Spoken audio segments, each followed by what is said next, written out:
Hello बच्चों, let's read this question. The question says that when ethyl chloride and n propyl chloride undergoes Wurtz reaction which is not obtained.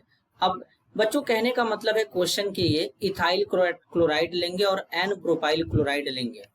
जब इनका हम reaction कराएंगे तो Wurtz reaction है, तो यहाँ पर वुड्स रिएक्शन के दौरान कौन सा प्रोडक्ट नहीं बनेगा, जिसमें 4 ऑप्शन दिया गया है। तो सबसे पहले हम क्या समझने वाले हैं बच्चों, की कॉन्सेप्ट। अब बच्चों की कॉन्सेप्ट क्या लगेगा यहाँ पे, तो वुड्स रिएक्शन। अब ध्यान देंगे तो कैसे इसको समझेंगे, ये हमारा की कॉन्सेप्ट हो गया। तो वुड्स रिएक्शन क्या होता है बच्चों, देखिए जैसे हमारे पास है एल्काइल हैलाइड, यहां पर ये R डैश लगा लेते हैं, ऐसे डिफरेंट एल्काइल हैलाइड हो जाएगा। सोडियम मेटल के साथ रिएक्शन कराएंगे, किसके साथ बच्चों कराएंगे, सोडियम मेटल के साथ रिएक्शन कराएंगे, ध्यान से समझिएगा। सोडियम मेटल के साथ रिएक्शन कराएंगे ड्राई ईथर के प्रेजेंस में। तो यहां पर क्या होगा बच्चों, यहां पर कुछ इस तरीके से प्रोडक्ट बन जाएगा R डैश, और साथ में बच्चों यहां पर डिफरेंट टाइप्स के प्रोडक्ट मिलेंगे और साथ में NaX बाहर हो जाएगा।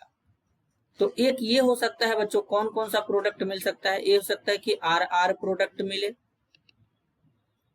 यहां पर मिक्सचर ऑफ एल्केन मिलेंगे तो RR मिले, R डैश मिले, या फिर R डैश और R मिले बच्चों, इस तरीके से प्रोडक्ट मिलेगा।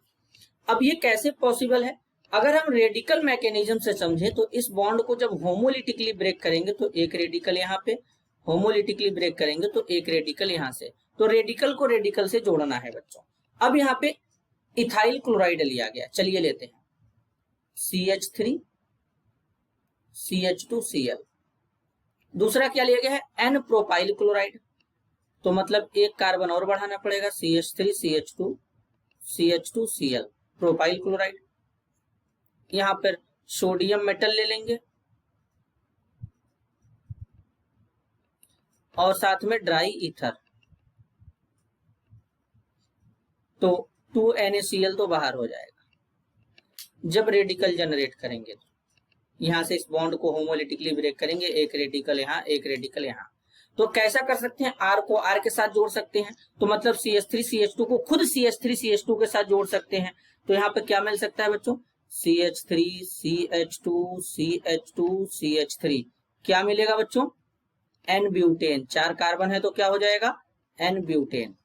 ऐसा भी कर सकते हैं बच्चों कि इस CH3 CH2 को इसी मॉलिक्यूल के साथ जोड़ सकते हैं, तो कुछ इस तरीके से CH3 CH2 फिर अगेन CH2 CH3 लेंगे। तो इसमें कितने कार्बन है, 1 2 3 4 5 6, टोटल 6 कार्बन है। तो इसको नॉर्मल एक चेन है एल्केन का, तो N हेक्सेन लिख देंगे। इसी तरीके से इन दोनों को भी जोड़ सकते हैं बच्चों, दो डिफरेंट वाले को भी जोड़ सकते हैं। एक बार R डैश R है बच्चों, एक बार R को जोड़ा हमने, एक बार R डैश को, एक बार R डैश R को जोड़ के बॉन्ड बना देंगे, तो कुछ इस तरीके से बन जाएगा। यहाँ पे बच्चों CH3 CH2 CH2 CH2 CH3, total 5 carbon है, नॉर्मल चेन है तो N पेंटेन हो जाएगा। तो यहाँ पे क्या नहीं बन पा रहा है, आइसोब्यूटेन केवल नहीं बन पा रहा है, और जो नहीं बन रहा है उसी को तो पूछा गया था बच्चों। तो ऑप्शन डी यहाँ पे क्या हो जाएगा, फाइनल आंसर हो जाएगा। This is your answer. I hope you understood it well. All the best.